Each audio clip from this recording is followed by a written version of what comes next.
പ്രിയമുള്ളവരെ, ഏവർക്കും ഹാജാസ് ക്ലാസ്സസിലേക്ക് ഹൃദ്യമായ ഹാർദമായ സ്വാഗതം. മാസ്റ്റർ ക്ലാസ് എന്ന് പറഞ്ഞാൽ എന്താ? 2026-27 നടക്കാനിരിക്കുന്ന PSC പരീക്ഷകളിൽ ഏറ്റവും ഇമ്പോർട്ടൻ്റ് ആയി എന്ന് പറഞ്ഞാൽ ഒരു കാരണവശാലും ഒഴിവാക്കാൻ പാടില്ലാത്ത കുറേ ടോപ്പിക്കുകൾ, ഇനി നമുക്ക് വേണമെങ്കിൽ കോർ ടോപ്പിക്കെന്നോ ഹോട്ട് ടോപ്പിക്കെന്നൊക്കെ പറയാം. അങ്ങനെയുള്ള ടോപ്പിക്കുകളെ നിങ്ങൾക്ക് പരിചയപ്പെടുത്തുന്ന ഒരു ക്ലാസ്സാണ് മാസ്റ്റർ ക്ലാസ്.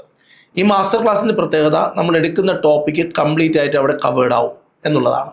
അപ്പോൾ നമ്മൾ ഇന്ന് ജോഗ്രഫിയിലെ ഏറ്റവും പ്രധാനപ്പെട്ട ഒരു മേഖലയാണ് നമ്മളിന്ന് പഠിക്കുന്നത്. ഇന്ത്യൻ ജോഗ്രഫിയുമായി ബന്ധപ്പെട്ട് തീരപ്രദേശങ്ങളാണ് നമ്മളിന്ന് പഠിക്കാൻ പോകുന്നത്.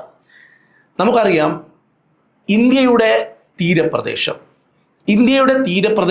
വ്യാപിച്ചിരിക്കുന്നത് ഗുജറാത്തിലെ റാൻ ഓഫ് കച്ച് മുതൽ ബംഗാളിലെ ഗംഗ ബ്രഹ്മപുത്ര ഡെൽറ്റ പ്രദേശം വരെയാണ് ഇന്ത്യയുടെ തീരപ്രദേശം വ്യാപിച്ചിരിക്കുന്നത്. ഇന്ത്യയുടെ തീരപ്രദേശം എവിടെ മുതൽ എവിടെ വരെയാണ് എന്ന് ചോദിച്ചാൽ, ഗുജറാത്തിലെ റാൻ ഓഫ് കച്ച് മുതൽ ബംഗാളിലെ ബ്രഹ്മപുത്ര ഡെൽറ്റ പ്രദേശം വരെയാണ് എന്ന് പറയണം. ഓക്കെ, തീരപ്രദേശം എന്ന് പറഞ്ഞാൽ എന്താ അർത്ഥം? കടലുമായി ബന്ധപ്പെട്ട് കിടക്കുന്ന പ്രദേശം അല്ലേ? അതായത് ഫലപുഷ്ടിയുള്ള മണ്ണുള്ള ഈ ഒരു മേഖല, ആ മേഖലയിലെ പ്രധാനപ്പെട്ട കാർഷിക വിള എന്താണെന്ന് ചോദിച്ചാൽ നമ്മൾ പറയണം നെല്ലാണ് എന്ന് പറയണം.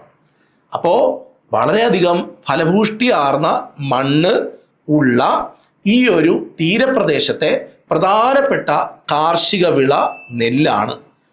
അപ്പോൾ ഇന്ത്യയുടെ തീരപ്രദേശം ഗുജറാത്തിലെ റാൻ ഓഫ് കച്ച് മുതൽ ബംഗാളിലെ ഗംഗ ബ്രഹ്മപുത്ര ഡെൽറ്റ വരെ നീണ്ടുകിടക്കുന്ന അത്രയും സമ്പുഷ്ടമായ കുറച്ച് പ്രദേശമാണ് ഇന്ത്യയുടെ തീരപ്രദേശം. ഇനി ഫലപുഷ്ടിയാർന്ന ഇവിടുത്തെ മണ്ണ് എന്തിന് അനുയോജ്യമാണ്? നെല്ലിൻ്റെ കൃഷിക്ക് അനുയോജ്യമാണ്. കടലിൻ്റെ ഭാഗത്താണ് ഈ ഒരു പ്രദേശം എന്നതും കൂടി നമ്മൾ ഓർത്തു വെക്കണം. ഈ ഒരു മേഖലയിൽ, ഈ തീരപ്രദേശ മേഖലയിൽ ഉൾപ്പെടുന്ന ഒരു സംസ്ഥാനമാണ് കേരളം. ഈ കേരളത്തിൻ്റെ തീരപ്രദേശത്ത് കാണപ്പെടുന്ന ഏറ്റവും ഇമ്പോർട്ടൻ്റ് ആയ രണ്ട് ധാതുക്കളുടെ പേര് ചോദിച്ചാൽ, ഒന്ന് മോണോസൈറ്റ് എന്നും രണ്ട് ഇൽമനൈറ്റ് എന്നും പറയണം. ഒന്ന് മോണോസൈറ്റ്, രണ്ട് ഇൽമനൈറ്റ്. ഇത് രണ്ടുമാണ് ഇവിടെ കാണപ്പെടുന്നത്, കേരളത്തിൻ്റെ തീരപ്രദേശത്ത് കാണപ്പെടുന്ന പ്രധാനപ്പെട്ട ധാതുക്കൾ. ഈ തീരപ്രദേശവുമായി ബന്ധപ്പെട്ട് കടലിൻ്റെ അടുത്ത് താമസിക്കുന്ന ആൾക്കാരുടെ പ്രധാനപ്പെട്ട ഉപജീവന മാർഗം എന്ന് പറയുന്നത് മത്സ്യബന്ധനം, കടലിൽ പോയി മീൻ പിടിക്കുക എന്നുള്ളതാണ്. മത്സ്യബന്ധനമാണ് അവരുടെ ഏറ്റവും പ്രധാനപ്പെട്ട ഉപജീവന മാർഗം എന്ന് നമുക്കറിയാം. അപ്പം ഇന്ത്യയുടെ തീരപ്രദേശം എവിടെ മുതൽ എവിടെ വരെയാണ്? ഗുജറാത്തിലെ റാൻ ഓഫ് കച്ച് മുതൽ ബംഗാളിലെ ഗംഗ ബ്രഹ്മപുത്ര ഡെൽറ്റ വരെ നീണ്ടുകിടക്കുന്ന അത്രയും നീളമുള്ള പ്രദേശമാണ് തീരപ്രദേശം. കടലുമായി ബന്ധപ്പെട്ട് കിടക്കുന്ന പ്രദേശമാണിത്. ഇവിടെ ഫലപുഷ്ടിയുള്ള മണ്ണുണ്ട്. ഇത് നെല്ലിന് അനുയോജ്യമായ മണ്ണാണ്. ഇവിടെ താമസിക്കുന്ന, തീരപ്രദേശത്ത് താമസിക്കുന്ന ആൾക്കാരുടെ, അതായത് കടലിൻ്റെ അടുത്ത് താമസിക്കുന്ന ആൾക്കാരുടെ ഏറ്റവും പ്രധാനപ്പെട്ട തൊഴിൽ എന്ന് പറയുന്നത് മത്സ്യബന്ധനമാണ്. കേരളം തീരപ്രദേശ മേഖലയിൽ ഉൾപ്പെട്ട സ്ഥലമാണ്. അവിടെ കാണപ്പെടുന്ന ഏറ്റവും പ്രധാനപ്പെട്ട ധാതുക്കളാണ് മോണോസൈറ്റും അതേപോലെ ഇൽമനൈറ്റും. മോണോസൈറ്റും ഇൽമനൈറ്റും. അപ്പോൾ നമുക്കിവിടെ ചിത്രത്തിൽ വളരെ വ്യക്തമായി തീരപ്രദേശത്തെ മനസ്സിലാക്കാം. ഇന്ത്യൻ തീരപ്രദേശത്തെ ഞാനിവിടെ വരയ്ക്കുന്നത് കൃത്യമായി നിങ്ങൾ നോക്കിയെടുക്കുക, വരയ്ക്കുന്നത് നോക്കുക. ഇവിടെ ഇത്രയും ഭാഗം തീരപ്രദേശമാണ് ഗുജറാത്തിൻ്റെ. ഇത് കണ്ടോ, ഇങ്ങനെ കറങ്ങി ഇവിടെ വരെ വരുന്നു. അതേപോലെ ഇവിടെ നിന്ന് ഇങ്ങനെ കറങ്ങി വരുന്നു. കണ്ടോ, ഇത്രയും ഭാഗമാണ് നമ്മുടെ ഇന്ത്യയുടെ തീരപ്രദേശം എന്ന് പറയുന്നത്. അപ്പോൾ ഇത് ഗുജറാത്തിലെ റാൻ ഓഫ് കച്ച് മുതൽ ബംഗാളിലെ ഗംഗ ബ്രഹ്മപുത്ര ഡെൽറ്റ, ഗംഗ ബ്രഹ്മപുത്ര എന്നൊക്കെ ഒഴുകി വരുന്ന, അറിയാലോ ഡെൽറ്റ എന്ന് പറഞ്ഞാൽ അറിയില്ല, അവിടുന്ന് അവശിഷ്ടങ്ങളൊക്കെ കൊണ്ട് രൂപപ്പെടുന്ന ഒരു സാധനമാണ് ഡെൽറ്റ. അങ്ങനെ ഇത്രയും ഭാഗമാണ്. ഇതിനെ നമുക്ക്, ഈ ഒരു തീരപ്രദേശത്തെ നമുക്ക് രണ്ടായിട്ട് തരംതിരിക്കാം. ഒന്ന് കിഴക്കൻ തീരപ്രദേശമെന്നും 2 പടിഞ്ഞാറൻ, ഇത് കിഴക്കൻ തീരപ്രദേശം. ഇത് കിഴക്കൻ തീരപ്രദേശമെന്നും ഇത് പടിഞ്ഞാറൻ തീരപ്രദേശമെന്നും. ഈ ചിത്രം ഈ ക്ലാസ് കഴിയുന്നത് വരെ നമ്മുടെ മനസ്സിലുണ്ടാവണം. ഇവിടെ നമ്മുടെ ഇന്ത്യയുടെ തീരപ്രദേശത്തെ നമ്മൾ 2ആയി തരം തിരിച്ചിരിക്കുന്നു.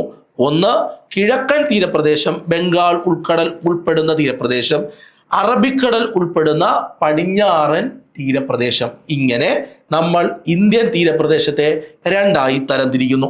ഓക്കെ, ക്ലിയർ ആണോ? ഇനി നമ്മൾ നോക്കാൻ പോകുന്നത് കിഴക്കൻ തീരപ്രദേശത്തെ കുറിച്ചാണ്. കിഴക്കൻ തീരപ്രദേശം എന്ന് പറഞ്ഞാൽ ദാ ഈ ഭാഗമാണ്. ഈ കിഴക്കൻ തീരപ്രദേശം പടിഞ്ഞാറൻ തീരപ്രദേശം എന്ന് പറഞ്ഞാൽ ദാ ഇവിടെ ചിത്രത്തിൽ കാണിച്ചിരിക്കുന്ന ഈ ഭാഗമാണ്. കിഴക്കൻ തീരപ്രദേശം പടിഞ്ഞാറൻ തീരപ്രദേശത്തെക്കാൾ ഇച്ചിരി കൂടുതലാണ്. അവിടെ വീതിയും കൂടുതലാണ്. അതേപോലെ തന്നെ ഈ കിഴക്കൻ തീരപ്രദേശത്തെ നമ്മൾ വടക്കൻ സിർക്കാർ തീരമെന്നും കോറമാൻഡൽ തീരമെന്നും 2ആയി തരം തിരിച്ചിട്ടുണ്ട്. നമുക്ക് ഈ ചിത്രത്തിൽ കാണാം. എന്നാൽ പടിഞ്ഞാറൻ തീരപ്രദേശത്തെ നമ്മൾ 3ആയി തരം തിരിച്ചിട്ടുണ്ട്. 1 ഗുജറാത്ത് തീരം, 2 കൊങ്കൺ തീരം, 3 മലബാർ തീരം. ഈ മലബാർ തീരത്താണ് കേരളമൊക്കെ ഉൾപ്പെടുന്നത്. ഇങ്ങനെയാണ് ഇതിൻ്റെ ഒരു തരംതിരിവ്. അതായത് ഇന്ത്യൻ തീരപ്രദേശത്തെ പ്രധാനമായും 2ആയി തരംതിരിച്ചിരിക്കുന്നു. ഈ ചിത്രത്തിൽ ഇവിടെ പറയുകയാണെങ്കിൽ വലതുഭാഗത്ത് ബംഗാൾ ഉൾക്കടലാണ്, ഇടതുഭാഗത്ത് അറബിക്കടലാണ്. അതായത് കിഴക്ക് ബംഗാൾ ഉൾക്കടൽ വരുന്ന ഭാഗമാണ് കിഴക്കൻ തീരപ്രദേശം, എന്നാൽ അറബിക്കടൽ വരുന്ന ഭാഗത്താണ് പടിഞ്ഞാറൻ തീരപ്രദേശം. കിഴക്കൻ തീരപ്രദേശത്തെ നമ്മൾ 2ആയി തരംതിരിച്ചിരിക്കുന്നു. അത് എന്തൊക്കെയാണ്, എന്ത് പേരിലാണ് എന്ന് നമ്മൾ പറഞ്ഞു. എന്നാൽ ഈ കിഴക്കൻ തീരപ്രദേശത്തെക്കുറിച്ച് നമുക്ക് ഡീറ്റെയിൽ ആയിട്ട് നോക്കേണ്ടതുണ്ട്. അതായത് കിഴക്കൻ തീരപ്രദേശത്തിൻ്റെ പ്രത്യേകത വടക്ക് കിഴക്കൻ മൺസൂൺ പ്രഭാവം കൂടുതലായി അനുഭവപ്പെടും. അതായത് ഇവിടെ വടക്കാണല്ലോ, ഇവിടെ കിഴക്കാണല്ലോ, ഇവിടെ വടക്കാണ്, ഇവിടെ കിഴക്കാണ്. വടക്ക് കിഴക്കൻ മൺസൂണിൻ്റെ പ്രഭാവം കൂടുതലായി അനുഭവപ്പെടുന്ന തീരപ്രദേശമാണ് ഈ പറയുന്ന കിഴക്കൻ തീരപ്രദേശം. വടക്ക് സുന്ദർബൻ ഡെൽറ്റ പ്രദേശം മുതൽ തെക്ക് കന്യാകുമാരി വരെ, വടക്ക് സുന്ദർബൻ ഡെൽറ്റ പ്രദേശം മുതൽ അതേപോലെ ഇവിടെ തെക്ക് കന്യാകുമാരി വരെ എന്താ പറയുക വ്യാപിച്ചു കിടക്കുന്ന ഒരു തീരപ്രദേശമാണ് കിഴക്കൻ തീരപ്രദേശം. മഹാനദി, കൃഷ്ണ, കാവേരി, ഗോദാവരി എന്നീ പറയുന്ന എല്ലാ നദികളുടെയും ഡെൽറ്റകളൊക്കെ ഉൾപ്പെടുന്ന ഒരു തീരപ്രദേശമാണ് കിഴക്കൻ തീരപ്രദേശം എന്നത്. ഓക്കെ, എക്കൽ നിക്ഷേപത്തിൻ്റെ ഫലമായി രൂപം കൊണ്ടതും ഡെൽറ്റകൾ കൊണ്ട് ഭയങ്കരമായി നദികളുണ്ട്. കാവേരിയുണ്ട്, കൃഷ്ണയുണ്ട്, ഗോദാവരിയുണ്ട്, മഹാനദിയുണ്ട്. അവിടുത്തെ ഡെൽറ്റകൾ കൊണ്ട് ഫലപുഷ്ടമായ ഒരു തീരപ്രദേശമാണ് കിഴക്കൻ തീരപ്രദേശം. എക്കൽ നിക്ഷേപത്തിൻ്റെ ഫലമായി രൂപം കൊണ്ടതും ഡെൽറ്റകളാൽ സമ്പുഷ്ടമായതുമായൊരു ഭൂപ്രദേശമാണ്. ഇനി ഞാൻ നേരത്തെ പറഞ്ഞതുപോലെ നമ്മുടെ പടിഞ്ഞാറൻ തീരപ്രദേശവുമായിട്ട് വെച്ച് നോക്കുമ്പോൾ അതിനേക്കാളും വിസ്തൃതി കൂടിയ ഒരു ഭാഗം, ഒരു തീര സമതലമാണ് കിഴക്കൻ തീരസമതലം. ഏകദേശം 80 മുതൽ 160 കിലോമീറ്റർ ആണ് ഇതിൻ്റെ വീതി. 80 മുതൽ 160 കിലോമീറ്റർ വീതിയുണ്ട്. ക്ലിയർ ആണ് ഓരോ പോയിന്റുകളും. അപ്പോൾ എന്താണ് കിഴക്കൻ തീരപ്രദേശത്തിൻ്റെ പ്രത്യേകത? വടക്ക് കിഴക്കൻ മൺസൂണിൻ്റെ പ്രഭാവം വ്യാപകമായി കിട്ടുന്ന ഒരു തീരപ്രദേശം. വടക്ക് സുന്ദർബൻ ഡെൽറ്റ പ്രദേശം മുതൽ തെക്ക് കന്യാകുമാരി വരെ ഇവിടം വരെ വ്യാപിച്ചു കിടക്കുകയാണ്. മഹാനദി, ഗോദാവരി, കാവേരി, കൃഷ്ണ, ഇവിടുത്തെ എല്ലാ ഡെൽറ്റകൾ, ഈ നദിയിലെല്ലാം ഡെൽറ്റകൾ ഉൾപ്പെടുന്ന തീരപ്രദേശമാണ്. എക്കൽ നിക്ഷേപത്തിൻ്റെ ഫലമായി രൂപം കൊണ്ടതാണ്. ഡെൽറ്റകളാൽ സമ്പുഷ്ടമായ പ്രദേശമാണ്. അതുപോലെ പടിഞ്ഞാറൻ സമതലങ്ങളെക്കാൾ വിസ്തൃതി കൂടുതലാണ്. താരതമ്യേന 80 കിലോമീറ്റർ മുതൽ 160 കിലോമീറ്റർ വരെയാണ് ഇതിൻ്റെ വീതി. കിഴക്കൻ തീരപ്രദേശത്തെ നമ്മൾ 2ആയി തരംതിരിച്ചു എന്ന് നമ്മൾ നേരത്തെ പറഞ്ഞു. അതിലൊന്നാണ് കോറമാൻഡൽ തീരം. ഒന്ന് കോറമാൻഡൽ തീരം, വടക്കൻ സിർക്കാസ്. കോറമാൻഡൽ തീരവും വടക്കൻ സിർക്കാസും, അതായത് കോറമാൻഡൽ തീരം എന്ന് പറഞ്ഞാൽ തമിഴ്നാട്, അതായത് നമ്മൾ ഇങ്ങനെയാണ് ചിത്രത്തിൽ കണ്ടത്. ഇവിടെ നിന്ന് ഇങ്ങോട്ട് പോകുമ്പോൾ തമിഴ്നാട് തീരവും ആന്ധ്രാപ്രദേശിൻ്റെ തെക്കൻ തീരവും ഉൾപ്പെടുന്ന പ്രദേശം ഇവിടെ ഇത്രയും, ഇതിനെയാണ് നമ്മൾ കോറമാൻഡൽ തീരം എന്ന് പറയുന്നത്. ഇവിടെ പ്രധാനമായും ഓർത്തു വയ്ക്കേണ്ടത് കോറമാൻഡൽ തീരം ഇത്രയാണുള്ളത്. കോറമാൻഡൽ തീരത്തിനകത്താണ് തമിഴ്നാട് തീരം വരുന്നത്. ആന്ധ്രാപ്രദേശിന്റെ തെക്കൻ തീരവും ഉൾപ്പെടുന്ന തീരപ്രദേശമാണ് കോറമാൻഡൽ തീരം എന്ന് ഓർമ്മിക്കണം. പിന്നെ അങ്ങോട്ട് പ്രദേശം കിടപ്പുണ്ട്, അത് എന്താണെന്നുള്ളത് നമുക്ക് പിന്നീട് പറയാം. അത് എന്താ പറയുക, സിർക്കാർസ് എന്ന് പറയുന്ന ഒരു തീരപ്രദേശമാണ്. അങ്ങോട്ട് അത് നമുക്ക് പിന്നെ പറയാം. കൃഷ്ണ കാവേരി നദികളുടെ തെക്കുള്ള ഇന്ത്യയുടെ തീരപ്രദേശമാണ്. ചോളമണ്ഡലം എന്ന പേരിൽ നിന്നാണ് ഇതിന് കോറമാൻഡൽ എന്ന പേര് കിട്ടിയത്. ചോളമണ്ഡലം എന്ന പേരിൽ നിന്നാണ് ഇതിന് കോറമാൻഡൽ എന്ന് പറയുന്ന ഒരു പേര് കിട്ടിയത്. കോറമാൻഡൽ തീരം. അപ്പോൾ തമിഴ്നാട് തീരം പൂർണ്ണമായും ആന്ധ്രാപ്രദേശിന്റെ തെക്കൻ തീരവും ഉൾപ്പെടുന്നതാണ് കോറമാൻഡൽ. ചോളമണ്ഡലം എന്ന പേരിൽ നിന്നാണ് കോറമാൻഡൽ തീരം എന്ന പേര് കിട്ടുന്നത്. കൃഷ്ണ കാവേരി നദികളുടെ തെക്കുള്ള ഇന്ത്യയുടെ കിഴക്കൻ തീരസമതലമാണ് ഈ കോറമാൻഡൽ തീരം എന്നതും ഓർത്തു വെക്കണം. അപ്പോൾ കിഴക്കൻ തീരസമതലത്തെ രണ്ടായി തരംതിരിച്ചിരിക്കുന്നു, കോറമാൻഡലും വടക്കൻ സിർക്കാസും. എന്താണ് വടക്കൻ സിർക്കാസ് എന്ന് നമുക്ക് പഠിക്കാനുണ്ട്. വടക്കൻ സിർക്കാസ് എന്താണ് എന്ന് നമുക്ക് പഠിക്കാനുണ്ട്. അതിനു മുമ്പ് ഈ ഒരു തീരത്തെ പയാൻഘട്ട് എന്നും ഈ കോറമാൻഡൽ തീരം അറിയപ്പെടുന്നു. പയാൻഘട്ട് എന്നറിയപ്പെടുന്നത് കോറമാൻഡൽ തീരമാണ്. കോറമാൻഡൽ തീരസമതലം ആന്ധ്രാപ്രദേശിൽ അവസാനിക്കുന്നു എന്ന് നമ്മൾ പറഞ്ഞു. ആന്ധ്രാപ്രദേശിന്റെ തെക്ക്, അതായത് തമിഴ്നാട് തീരം പരിപൂർണമായിട്ടും വരും. തമിഴ്നാട് തീരം പൂർണ്ണമായിട്ട് വരും.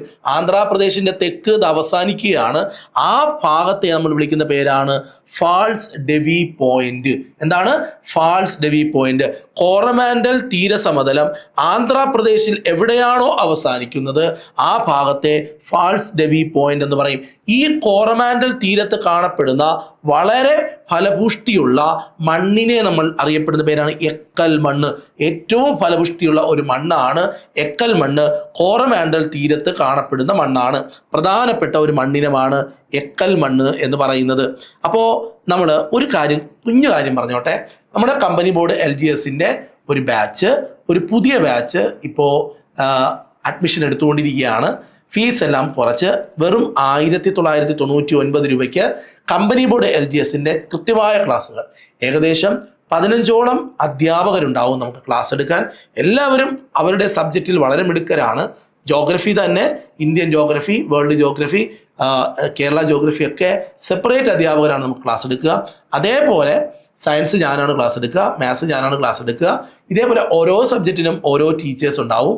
ഇതേപോലെ നമ്മുടെ history, Kerala history, Indian history, അതുപോലെ കോൺസ്റ്റിറ്റ്യൂഷൻ, ഇതിനെല്ലാം സെപ്പറേറ്റ് അധ്യാപകരുണ്ടാവും.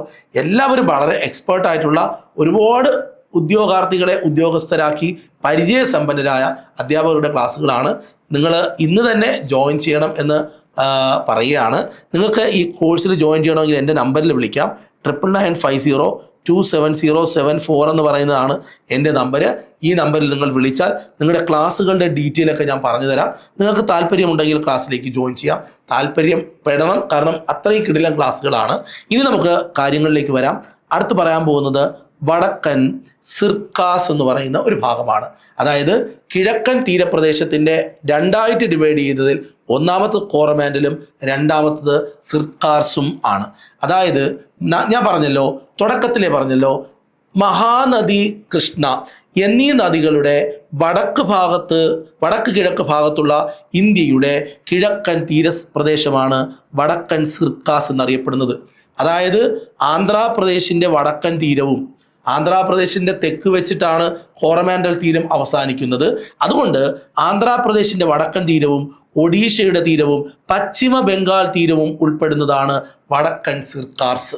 അപ്പോൾ വടക്കൻ സിർക്കാർസിൽ വരുന്നത് ആന്ധ്രാപ്രദേശിൻ്റെ വടക്കൻ തീരം, ഒഡീഷയുടെ തീരം, പശ്ചിമ ബംഗാൾ തീരപ്രദേശം, ഇതെല്ലാം ഉൾപ്പെടുന്നതാണ് വടക്കൻ സിർക്കാസ്. ഒഡീഷയുടെ തീരപ്രദേശം അറിയപ്പെടുന്ന പേരാണ് ഉത്കൽ സമതലം. ഒഡീഷയുടെ തീരപ്രദേശത്തിന് പേരുണ്ട്, ഉത്കൽ സമതലം എന്ന് പറയും. കിഴക്കൻ സമതലത്തിൽ സ്ഥിതി ചെയ്യുന്ന ഏറ്റവും വലിയ തടാകം ചോദിച്ചാൽ ചിൽക്ക തടാകം എന്ന് പറയണം. ഇവിടുത്തെ ഏറ്റവും പ്രധാനപ്പെട്ട തുറമുഖം ചോദിച്ചാൽ വിശാഖപട്ടണം എന്നും പറയണം. ശ്രദ്ധിച്ച് കേൾക്കണം. വടക്കൻ സിർക്കാർസിനെ കുറിച്ചാണ്. മഹാനദി, അതേപോലെ കൃഷ്ണ എന്നീ നദികളുടെ വടക്ക് കിഴക്ക് ഭാഗത്തുള്ള ഇന്ത്യയുടെ കിഴക്കൻ തീരസമതലത്തെയാണ് നമ്മൾ വടക്കൻ സിർക്കാർസ് എന്നറിയപ്പെടുന്നത്. ആന്ധ്രാപ്രദേശിന്റെ വടക്കൻ തീരവും ഒഡീഷയുടെ തീരവും പശ്ചിമ ബംഗാളിന്റെ തീരവും ഒക്കെ ചേർന്നതാണ് ഈ വടക്കൻ സിർക്കാർസ് എന്ന് പറയുന്നത്. ഒഡീഷയുടെ തീരപ്രദേശം അറിയപ്പെടുന്ന പേരാണ് ഉത്കൽ സമതലം എന്ന്.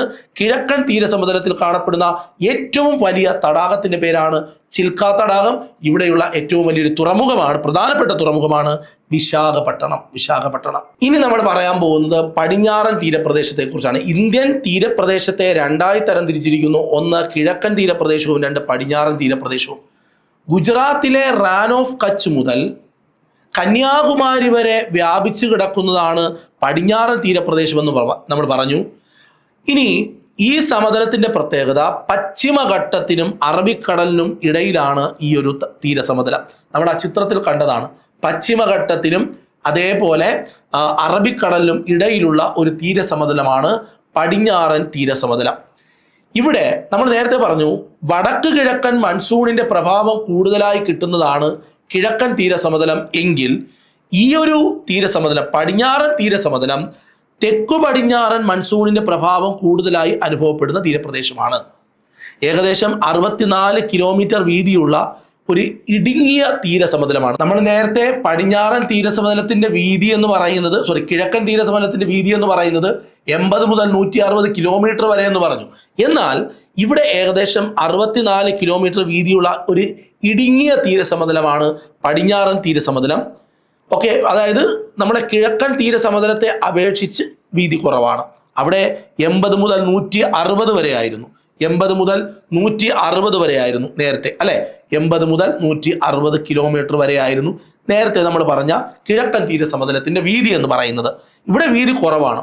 മനോഹരമായ നിരവധി കായലുകളും അഴിമുഖങ്ങളും ഒക്കെ കൊണ്ട് സമ്പുഷ്ടമായ ഒരു തീരപ്രദേശമാണ് പടിഞ്ഞാറൻ തീരപ്രദേശം. നമ്മുടെ കേരളം പടിഞ്ഞാറൻ തീരപ്രദേശത്താണ് വരുന്നത് എന്നത് മറക്കരുത്. അവിടെയാണ് അറബിക്കടൽ കാണപ്പെടുന്നത് എന്നതും മറക്കരുത്. അറബിക്കടലിനും പശ്ചിമഘട്ടത്തിനും ഇടയിലാണ് നമ്മുടെ ഈ ഒരു തീരസമതലം ഉള്ളത് എന്നതും ഓർക്കണം. ശ്രദ്ധിക്കേണ്ടത് ഇതിനെ നമ്മൾ 3ആയി തരംതിരിച്ചിരിക്കുന്നു. ഒന്ന് ഗുജറാത്ത് തീരം, 2 കൊങ്കൺ തീരം, ഇവിടെ 3-മത്തത് മലബാർ തീരം. ഇങ്ങനെ നമ്മുടെ ഈ പറയുന്ന പടിഞ്ഞാറൻ തീരസമതലത്തെ നമ്മൾ 3ആയി തരംതിരിച്ചിട്ടുണ്ട്.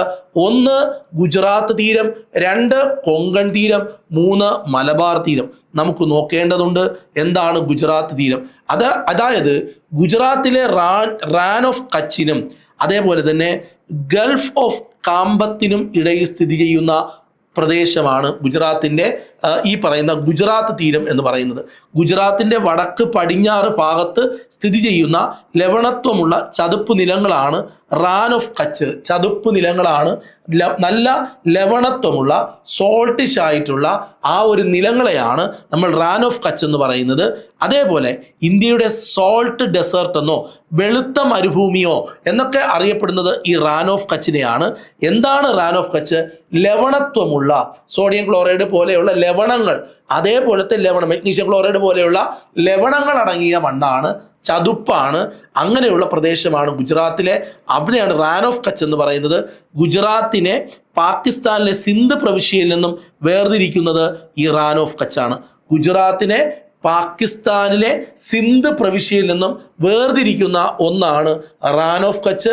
റാൻ ഓഫ് കച്ച് ഭൂമിശാസ്ത്രപരമായി ഭയങ്കര ഇമ്പോർട്ടൻ്റ് ആയൊരു സ്ഥലമാണ്. റാൻ ഓഫ് കച്ച് എവിടെയാണെന്ന് ചോദിച്ചാൽ ഗുജറാത്തിലാണ്. പാകിസ്ഥാനിലെ സിന്ധ് പ്രവിശ്യയുമായി നമ്മളെ വേർതിരിക്കുന്ന ഒന്നാണ് ഈ റാൻ ഓഫ് കച്ച്. ആ റാൻ ഓഫ് കച്ചിനും ഗൾഫ് ഓഫ് കാമ്പത്തിനും ഇടയിലാണ് ഈ ഗുജറാത്ത് തീരം സ്ഥിതി ചെയ്യുന്നത്. ഗുജറാത്ത് തീരം പടിഞ്ഞാറൻ തീരപ്രദേശത്തിൻ്റെ ആദ്യ ഭാഗമാണ് എന്നത് ഓർത്തു വയ്ക്കാം. ഇനി നമുക്ക് അടുത്തതിലോട്ട് വരാം. ഇനി റാൻ ഓഫ് കച്ചിൻ്റെ 2 ഭാഗങ്ങളാണ്, ഗ്രേറ്റ് റാൻ ഓഫ് കച്ചും ലിറ്റിൽ റാൻ ഓഫ് കച്ചും. ഇന്ത്യൻ കാട്ടുകഴുതകളെ സംരക്ഷിക്കുന്നതിനുള്ള ഒരു വന്യജീവി സങ്കേതം ഈ ലിറ്റിൽ റാൻ ഓഫ് കച്ചിൽ ഉണ്ട്. ഇനി ഈ റാൻ ഓഫ് കച്ചിൻ്റെ തെക്കേ അറ്റത്ത് കാണപ്പെടുന്ന വരണ്ട പുൽമേടുകൾ അറിയപ്പെടുന്ന ഒരു പേരുണ്ട്. അതാണ് ബന്നി പുൽമേടുകൾ എന്നാണ് ഇത് അറിയപ്പെടുന്നത്. ബന്നി പുൽമേടുകൾ എന്നാണ് ഈ പുൽമേടുകൾ അറിയപ്പെടുന്നത്. ഇനി നമ്മൾ പറയാൻ പോകുന്നത് കൊങ്കൺ തീരമാണ്. അതായത് പടിഞ്ഞാറൻ തീരപ്രദേശത്തിൻ്റെ ഗുജറാത്ത് തീരം കഴിഞ്ഞാൽ അടുത്ത് വരുന്നത്, ഗുജറാത്ത് തീരം ദാ ഇവിടെയാണ് വരുന്നത്. ഈ ഗുജറാത്ത് തീരം കഴിഞ്ഞാൽ അടുത്ത് വരുന്നത് കൊങ്കൺ തീരം, അത് കഴിഞ്ഞാൽ മലബാർ തീരമാണ്. മഹാരാഷ്ട്ര, ഗോവ, കർണാടകത്തിൻ്റെ വടക്ക് ഭാഗങ്ങൾ ഇതെല്ലാം ഉൾപ്പെടുന്നതാണ് കൊങ്കൺ തീരം.